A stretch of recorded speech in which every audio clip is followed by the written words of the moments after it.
गज़ल आदिल मंसूरी। आवाज़ व पेशकश हसन बलोच।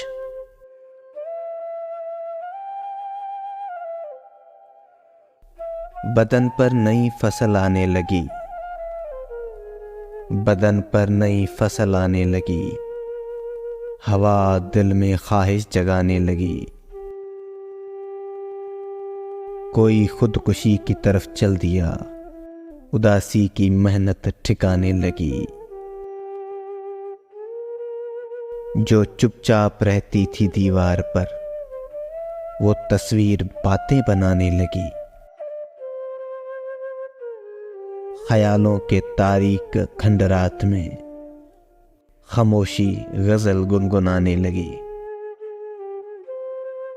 जरा देर बैठे थे तन्हाई में, तेरी याद आंखें दिखाने लगी। बदन पर नई फसल आने लगी, हवा दिल में ख्वाहिश जगाने लगी।